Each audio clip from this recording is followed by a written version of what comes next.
বলি ও কি কথা, হ্যাঁ?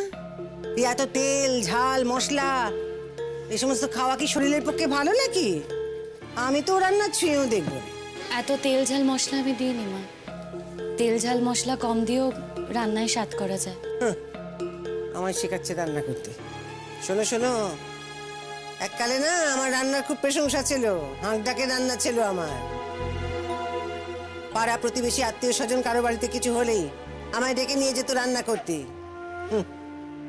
আমার শাশুড়ির সঙ্গে সংসার তো করো নে, তাই ভাবছো যে নিজের শাশুড়ি খুব খারাপ। যা কষ্ট দিয়েছেন তিনি আমাকে, আমার শাশুড়ি যা অত্যাচার করেছেন আমাকে। আরে বাবা, ওনারই আত্মীয়ের বাড়ি, সেখানে গেছি রান্না করতে। সে তো কার স্বাদ কার মুখে ভাত সবখানে আমাকে নিয়ে যেতে হবে রান্না করতে। ঠিক আছে, সে গেছি, সেখানে রান্না করেছি। ও বাবা, তারা কেন আমার রান্নার প্রশংসা করেছে? এই আমার দোষ নাকি? সেখানে লোকজনের সামনে কিচ্ছুটি বললেন না, বাড়িতে এসে দুটো দিন আমার খাওয়া বন্ধ করে দিলেন। কি না কেন সেখানে লোকজন আমার প্রশংসা করেছে? আচ্ছা, আমি কি করব? আমি সেখানে নতুন বউ, আমি কি বলতাম যে আমি রান্না করতে পারবো না? আমা মামা তো কখনো নতুন বউ ছিলে নাকি? হ্যাঁ, কোনো কথা বলতে না, চুপ করে থাকতে, ঝগড়া যেতে করতে না। চুপ কর চুপ কর, নতুন বউ ছিলাম না তো কি? আমি যে কি ছিলাম তা শুধু আমি জানি।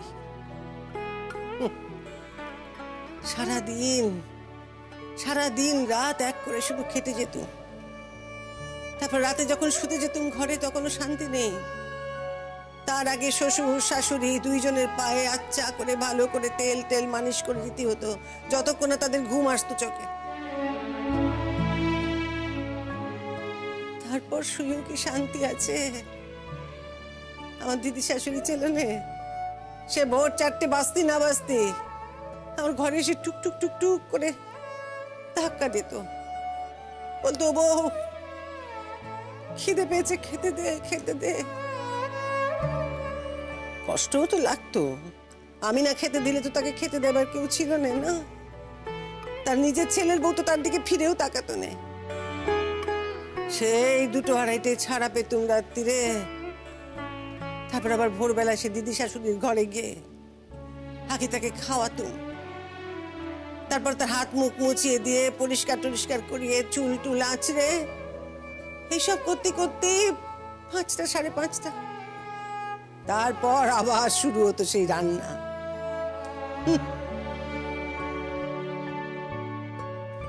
রাতের পর রাত না ঘুমিয়ে কেটেছে গো। তারপর তো ছেলে পুলে হলো, তাদের বুকের দুধের নেশা ছিল, ঘুমোতে দিত না। কত রাত না ঘুমিয়ে কেটেছে আমার। তোমাদের আর কি, তোমরা তো অনেক সুখে আছো বাচ্চা, অনেক সুখে আছো তোমরা।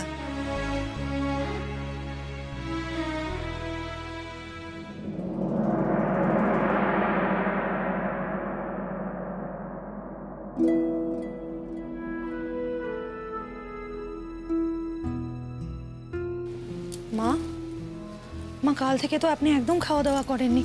মা আপনার জন্য জল খাবার নিয়ে এসেছি, চলুন খেয়ে নেবেন। চলুন। আমার খিদে নেই, তোমরা খেয়ে নাও, আমি পরে খাবো। কেন খিদে নেই কেন? আপনার মেয়ে আসেনি তাই? কতদিন না খেয়ে থাকবেন মা? তোমার মেয়ের কিন্তু অসম্ভব জেদ মা, এত জেদ। অষ্টমঙ্গলা এলো না বাড়িতে। হ্যাঁ মানে কি এমন হলো যার জন্য সে বাপের বাড়ি আসলো না? না না, বাপের বাড়ির লোকেরা তো এটাই চেষ্টা করবে যাতে সংসারটা ঠিক থাকে, সংসারটা তো ভেঙে দেওয়ার চেষ্টা করবে না। আর যদি শিমুলকে সেদিন নিয়ে আসা হতো তাহলে কি ব্যাপারটা খুব ভালো হতো, শিমুল কি খুব খুশি হতো। এসব নিয়ে তো আর নতুন করে কথা বলে লাভ নেই। আর তাছাড়া মাও তো এই কথাটা তোলেননি। তোলেনি তো কি হয়েছে? সেই জন্য তো মা খাওয়া দাওয়া ছেড়ে দিচ্ছেন।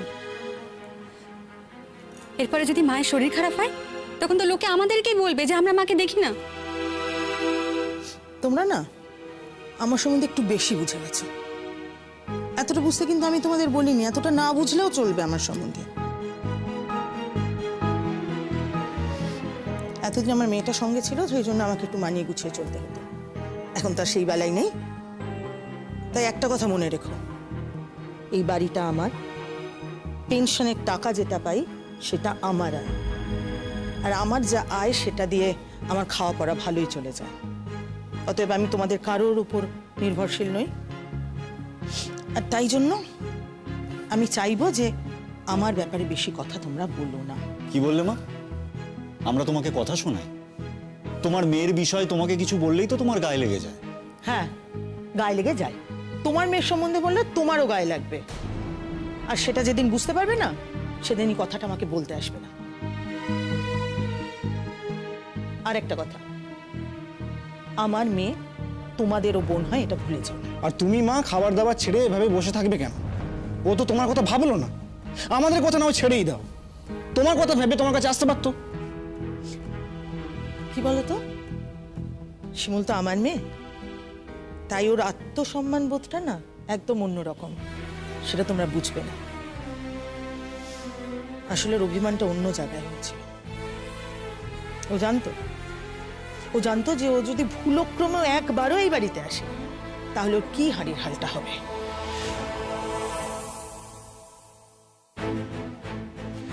ও বুঝতে পেরে গেছিল যে তোমরা কেন অত ভয় পেয়ে ওই বাড়িতে ছুটে গেছিলে। তাছাড়া ও কোনো দোষ না করার সত্ত্বেও, কোনো অন্যায় না করার সত্ত্বেও ওকেই তো দোষের ভাগী করে এলে তোমরা, তাই না? অন্যায় করেনি। আমি যদি এরকম করতাম মা, আপনি মেনে নিতেন?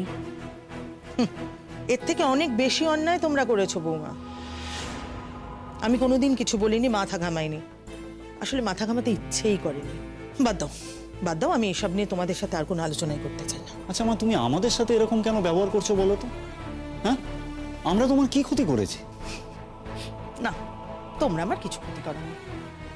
কষ্ট করে ছেলে মেয়ে মানুষ করেছে তো, তার দাম পাচ্ছি। দাম তো তোমার মেয়ে তোমাকেই দিচ্ছে মা, সেই জন্যই তো আসলো না। তোমার মুখের উপর অপমান করলো, ফোনটা অবধি ধরলো না। তা এর থেকে কি প্রমাণ হয় কি মা মায়ের মেয়েকে ভালো করে মানুষ করতে পারেনি, মায়ের মেয়ে খারাপ? তা তোমরাও তো তোমাদের বোনকে ভালো করে মানুষ করতে পারোনি, এর থেকে তো সেটাও প্রমাণ হয়। তা ঠিক আছে, সবাই তোমাদের মতো মানুষ হলে অমানুষ বলে তো কেউ থাকবে না। পৃথিবীতে সব রকমের মানুষ থাকা উচিত, তাহলে তো পৃথিবীর ভারসাম্য রক্ষা হবে। শোনো, তুমি না সবসময় বিধিয়ে বিধিয়ে কথা বলবে না কাজরি। তুমি সবসময় কেন ভাবো বলো তো কাজরি, যে আমরা সবাই শিমুলের শত্রু আর তুমি একা ওর বন্ধু? দিদিভাই, আমি তো একবারও বলিনি তোমরা ওর শত্রু, আসলে তোমরাই ওর আসল বন্ধু। কিভাবে তোমরা সবাই মিলে ওর সম্পর্কটা টিকিয়ে দিয়ে আসলে বলো তো? আমি তো পারলাম না, আমি তো তোমাদের মতো করে ওইভাবে ওকে বলতেই পারলাম না। এর থেকেই তো প্রমাণ হয় যে তোমরা ওকে কত ভালোবাসো। আমি তো তোমাদের মতো করে ওকে ভালোবাসতেই পারিনি। যাকে আমার এখন এখানে আর কিছু বলার নেই। আচ্ছা, তোমরা মাকে কেন বারবার বলো তো এসব নিয়ে কথা বলছো? মাকে তো বলে কোনো লাভ নেই, মাকে তো এই বিষয়ে বিরক্ত করেও কোনো লাভ নেই। তোমরাই তো যেচে যেচে মায়ের সাথে কথা বলতে যাচ্ছ। আমি তো মায়ের কাছে এসেছিলাম মাকে খাওয়ানোর জন্য, তাতে তোমরা মাঝখান থেকে এসে কি করলে, মাকে মায়ের মেয়ে নিয়ে কথা বললে। আরে মাকে তো বলে সত্যিই কোনো লাভ নেই। মা আমি একবার শিমুলকে এখন ফোন করব, আপনি শিমুলের সাথে একবার কথা বলুন। শিমুলের সঙ্গে কথা বলে আপনার ভালো লাগবে। না, থাকুক, আর বিরক্ত করার দরকার নেই। মা, এতে বিরক্ত করার কথা নয়। শিমুল আপনার মেয়ে মা, আপনি শিমুলকে ছোটবেলা থেকে বড় করেছেন, ওকে আপনি 1000 বার ফোন করতে পারেন মা। আর এতে যদি কারুর আপত্তি থাকে, সেই আপত্তিটা মেনে নেওয়ার আপনার কোনো কারণ নেই। এক জীবনে আর কত কষ্ট করবেন, এবার একটু বিশ্রাম নিন। আমি যেন বুঝি নে, ওসব কোনো কথাই নয়। আসল কথা হলো আমায় সংসার থেকে হাঁটাবার ধান্দা, এই রান্নাঘরের ক্ষমতাটুকু আমার হাত থেকে কেড়ে নেবার ধান্দা, বুঝি নে? মা, রান্নাঘরটা যদি ক্ষমতার জায়গা হয় তাহলে সেই ক্ষমতা আমার প্রয়োজন নেই। আপনি ভাবুন না মা, আমি আপনার অধীনে আছি, আপনার অধীনে আমি চাকরি করছি। আপনি আমাকে যা বলবেন আমি ঠিক সেটাই করব। জানা আছে, বলে বলে অমন সবাই বলে। আর ও কি কথা বললে গো? ও কি কথা? তুমি নাকি যা বলবে তাই করার মেয়ে? বাপরে বাপরে বাপ, এই কদিনের মধ্যেই তো পাড়া একেবারে কামাল করে ছেড়ে দিয়েছো। সকলের কাছে আমাকে খারাপ প্রমাণ করে তবে ছেড়েছো। শোনো, তোমার সঙ্গে না কোনোদিনও বনিবনা হবে না আমার, কোনোদিনও না। আমি কিন্তু পাড়ায় কিছু খারাপ করিনি, আমি আপনাদেরও পাড়ায় কোনোভাবেই খারাপ করিনি। আপনারাই আমাকে ঘর থেকে বার করে দরজা বন্ধ করে দিয়েছিলেন। মা, আপনারা যদি আমাকে বার করে দিতে পারেন, সেখানে যদি আপনাদের খারাপ না লাগে, আমার কেন বাইরে থাকতে খারাপ লাগবে বলুন তো? আর পাড়ার লোক দেখে যে খারাপ ভাববে, সেটা তো আপনি তখনও ভাবতে পারতেন। আপনারা তো তখন এসব ভাবেননি, তাই আমারই বা ভাবার কি দায় আছে বলুন? আপনি আমার থেকে বড়, আপনি আমাকে যা শেখাবেন আমি তো তাই শিখবো মা। কি চ্যাটাং চ্যাটাং কথা বাপু তোমার, হ্যাঁ? চ্যাটাং চ্যাটাং কোথায় কথা বলছি মা? দেখুন, আপনার ভেতরেও হয়তো অনেক অভিযোগ আছে, হয়তো কেন অনেক অভিযোগ আছে, আর সেই অভিযোগগুলো আপনি তো এখনো বলেননি। সেগুলো তো কোথাও একটা আপনার মনে রয়েই গেছে, আর সেটাই থাকার কথা, সেটাই তো স্বাভাবিক। আর সেই কষ্টগুলো আপনার বুকে জমা আছে বলেই তো আপনি বলে ফেললেন। আর একই কষ্ট কিন্তু আপনি আমাকেও দিচ্ছেন না। এই কষ্টগুলো কি সত্যি আমার পাওয়ার কথা? খুব কথা না, কি বললে? তোমায় কষ্ট দেব আমি? বাপ রে বাপ রে বাপ, এখন থেকেই তো সকলের কাছে আমার দুর্নাম করতে শুরু করে দিয়েছো। যেখানে যাচ্ছ সেখানেই তো আমার দুর্নাম করছো। ওই যে বউগুলো, তাদের কাছেও তো সব বলছো না?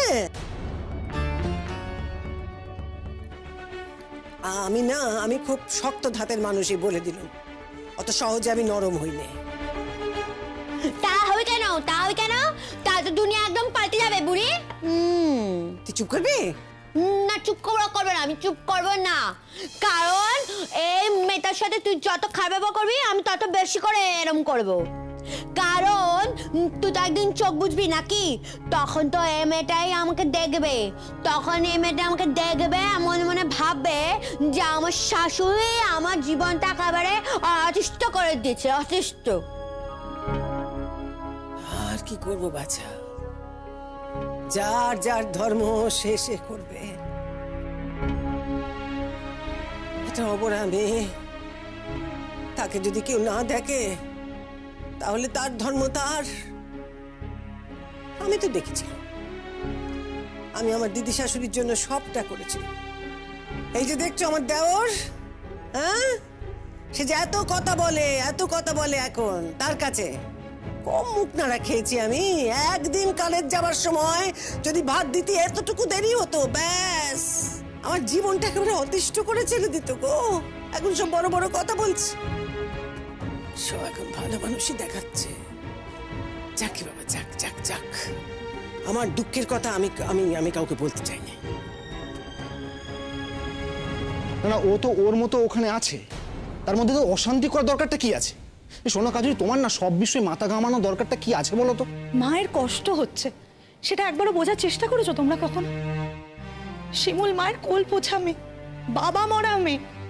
এত বছর শিমুল মাকে আঁকড়ে ধরে বেঁচেছিল, আর মাও শিমুলকে আঁকড়ে ধরে বেঁচেছিল। তোমাদের তো কখনো সময় হয়নি মায়ের সঙ্গে আলাদা করে কথা বলার। তোমরা তো সব সময় তোমাদের সংসার নিয়ে ব্যস্ত ছিলে, তোমাদের অ্যাম্বিশন নিয়ে ব্যস্ত ছিলে। হ্যাঁ, আমি মাকে সময় দিয়েছি ঠিকই, কিন্তু মায়ের কাছে আমি আর শিমুল কখনো এক নই, আর সেটা হওয়ারও কথা নয়। শিমুলের জায়গাটা তো সবসময় মায়ের কাছে আলাদা। আমি এখন শিমুলকে ফোন করব, তাতে যদি শিমুলের বাড়িতে অশান্তি হয়, ও নিজে সেই অশান্তিটা ফেস করবে। সেটুকু শিক্ষা ওর আছে, আর সেটুকু শিক্ষাও পেয়েও গেছে। সব মানতে দেখবে একদিন ওর কোনো ভয়েস নেই, ওর বডিটাই তোমরা শুধু দেখতে পাবে। একদিন খবর পাবে যে ও মরে পড়ে আছে, ভালো লাগবে তখন তোমাদের? সব কথা বললো না খাচুরি। ঠিক আছে, আমরা কেউ কিছু বলছি না মা, কি বলবো আমরা? মা এখন ওর সাথে কথা বলবে, আমাদের মনে হয় এর মধ্যে না থাকাই ভালো। আমি আমার মেয়ের সঙ্গে ফোনে কথা বলবো, তার মধ্যে তোমাদের থাকার প্রশ্নটা কোথা থেকে উঠছে একটু বলবে আমায়? একটা কথা বলো তো, এই যে বোনের বিয়ে হয়ে গেছে, একদিনও মনে হয়েছে যে বোনকে একটা ফোন করি? বা আমাকে জিজ্ঞেস করেছো যে আমি কোনোদিন শিমুলকে ফোন করেছি কিনা? শিমুলকে হয়তো ফোন করার অসুবিধা আছে, ঠিক আছে, তাহলে পরাগকে একটা ফোন করি, কিংবা শিমুলের শাশুড়িকে ফোন করে জিজ্ঞেস করি ও কেমন আছে। করো না। কারণ তোমরা তো বিড়াল পার করে দিয়েছো, তোমাদের তো আর কোনো দায়ী নেই। কথা বলতে এসছো এখানে? আমরা ঠিক জানতাম আমাদেরই দোষ হবে।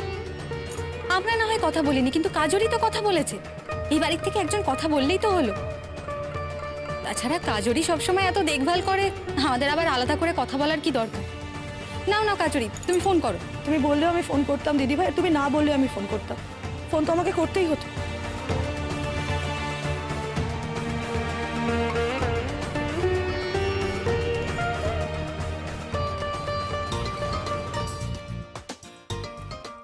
ওই এসে গেছে, ফোন এসে গেছে তো, মোবাইলে ফোন এসে গেছে। হ্যাঁ, কার ফোন গো, কার ফোন? মা কার ফোন সেটা তো দেখতে হবে। আর এই বাড়িতে বুঝি মোবাইলে কথা বলা বারণ নাকি ফোন আসা বারণ? একটু চুপ করে দাঁড়াবি রে, দাঁড়াবি একটু চুপ করে। হ্যাঁ রে, ওর বাপের বাড়ি থেকে চলে এসেছে বলে কি ওর বাপের বাড়ির জন্য মন টনটনায় না? হ্যাঁ, ওর কি কষ্ট হয় না? ও বাপের বাড়ির জন্য নিজেদের জেদ করে গেল না জোর খুলতে, তাই বলে কি ওর বাপের বাড়ির জন্য একটু কষ্ট হয় না? হ্যাঁ, ওর মায়ের জন্য মন কেমন করে না ওর?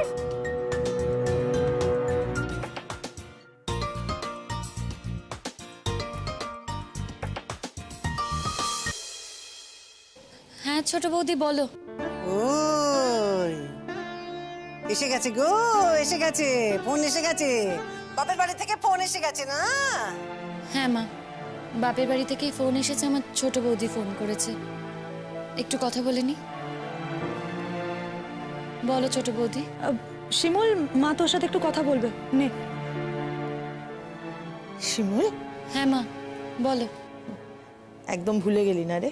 ভুলে কোথায় গেলাম মা, ভুলে তো যাইনি। যখন ফোন করেছো তখন তো চিনতে পারলাম, তার মানে তো ভুলে যাইনি। কেন এরকম করে কথা বলছিস? এরকম করে কথা বলিস না। কি করে আর কথা বললাম মা? তোমার শরীর ঠিক আছে? আমার শরীর কেমন আছে সে আর তোমাকে খোঁজ নিতে হবে না, যাও। জানি মা, তোমার ছেলেরা আছে, তাদের বউরা আছে, বিশেষ করে ছোট বৌদি থাকাতে আমার তো আর কোনো চিন্তাই নেই। তবুও তোমার মেয়ে হইতো, তাই জিজ্ঞেস করছি তোমার শরীর কেমন আছে মা? তার আগে বল, তুই কেমন আছিস? ভালো আছি মা, আমি খুব ভালো আছি। মা তোমাদেরকে আমি বলেছি না যে আমাকে বেশি ফোন টোন করবে না? কেন কেন ফোন করবো না? হ্যাঁ, দেখি মা কি বলছো, দেখি। হ্যাঁ, কি হয়েছে রে শিমুল? ছোট বৌদি, আমি তো কতবার বলেছি যে তোমরা আমাকে ফোন করো না। আমার শ্বশুর বাড়িতে পছন্দ করে না। 100 বার ফোন করবো, তোর শ্বশুর বাড়ির সব পছন্দ অপছন্দ আমরা মেনে চলতে পারছি না শিমুল। একটা কথা ভুলে যাস না শিমুল, তোর মা কিন্তু এখনো বেঁচে আছে। তুই যদি এখন মনে করিস তুই সবকিছু ভুলে গিয়ে তুই নিজের সংসার সামলাবি, সেটা কিন্তু হতে পারে না শিমুল। তোর মায়ের প্রতি তোর একটা দায়িত্ব আছে। তোর আর্থিক দায়িত্ব হয়তো নাই থাকতে পারে, কিন্তু মানসিক দায় তোর মায়ের খোঁজ নেওয়ার একটা দায়িত্ব আছে শিমুল। মা কতটা কষ্টে আছেন, মা ঠিকঠাক খাওয়া দাওয়া করছেন কিনা সেটা একবারও খোঁজ নিয়েছিস তুই? তুই জানিস মা ভালো করে খাওয়া দাওয়া করছেন না? সে কি, মাকে একটু ফোনটা দাও না ছোট বৌদি। হ্যাঁ হ্যাঁ রে বল। মা, কি গো, তুমি খাওয়া দাওয়া কেন করছো না? কে বললো খাচ্ছি না? আর তাছাড়া এতদিন ধরে, এত বছর ধরে এত খাওয়া দাওয়া করেছি, এখন যেতে পারলেই বাঁচি, বুঝলি? মা, এটা কি ধরনের কথা বলছো তুমি বলো তো? তুমি খাওয়া দাওয়া না করলে এখন যদি তোমার শরীর খারাপ হয় আমি কি করে থাকবো বলো তো? তুমি ঠিক আছো জেনেই তো আমি শ্বশুর বাড়িতে মন দিয়ে সংসার করছি। সেখানে তোমার যদি কিছু হয়ে যায়, তোমার যদি শরীর খারাপ হয়, আমি কিন্তু মা, আমি তো বলছি তোমাকে আমি ঠিক আছি, তুমি চিন্তা করো না আমার জন্য। তাও আসবি না তো একবারও? আসবো মা, আসবো। ও কি কথা? হ্যাঁ, বলি দেখো দেখো দেখো দেখো কিভাবে মেয়েটাকে টলাচ্ছে দেখো। হ্যাঁ, সংসার করতে দেবে না গো, কিছুতেই সংসার করতে দেবে না। মনটাকে স্থির করে একটু সংসার করবে, তা করতে দেবে না। খালি বাপের বাড়ি এসো, বাপের বাড়ি এসো, বাপের বাড়ি এসো। আশ্চর্য, হ্যাঁ? বলি বাপের বাড়ি গেলে তো 2 দিন থাকার দরকার হলে 3 দিনের দিন এসে নামিয়ে দিয়ে যাবে। আর যদি বলি যে একেবারে চলে যাও, তখন একেবারে সকলের পরাণ ধরাস ধরাস ধরাস ধরাস করে ওঠে। তখন কিভাবে কতক্ষণে এসে আমাদের হাতে পায়ে ধরে মেয়েকে এখানে রেখে দিয়ে যাবে সেই চিন্তা করে। হ্যাঁ, আশ্চর্য আশ্চর্য। বলি এতই যখন, তাহলে এখন আবার ডাকছে কেন? হ্যাঁ, মেয়ের সংসারটা নষ্ট করার জন্য একেবারে উঠে পড়ে লেগেছে, বসে আছে যেন সব। খবরদার মা, মা আপনাকে কিন্তু আমি অনেকবার বলেছি, আমাকে যা খুশি বলুন, আমাকে যত খুশি অপমান করুন, কিন্তু আমার মাকে কিছু বলবেন না। আমার মা আপনার খায় না পড়ে যায়। আমার মাকে আপনি এতগুলো কথা বলতে যাচ্ছেন, কিসের জন্য বলছেন আপনি? ঠিক বলেছিস বউ, তুই একদম ঠিক কথা বলেছিস। বাজে কথা বলার আর জায়গা পায় না। আর শোন, তোর মেয়ের যদি বিয়ে হয়ে যায়, তোর মেয়েকে যদি শ্বশুরবাড়ি থেকে আটতে না দেয়, আটকে রাখে, তো তখন ভালো লাগবে? তো ভালো লাগবে? আর তোর মেয়েকে যদি তোর সম্বন্ধে বাজে বাজে কথা বলে, তখন তো শুনতে খারাপ লাগবে না? হ্যাঁ, বাজি বুড়ি কথা কারে। আর শিমুল, তুই তো আমার সাথে কথা বলে, তুই মার সাথে কথা বল। মা, তোমাকে তো আমি কতবার বলেছি, কথা বোঝো না, এখানে ফোন করবে না।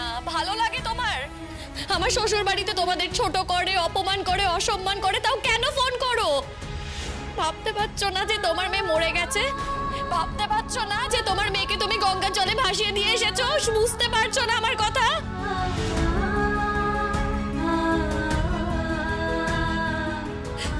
দাও ছোট বৌদিকে ফোনটা দাও, আমি ছোট বৌদির সাথে কথা বলবো।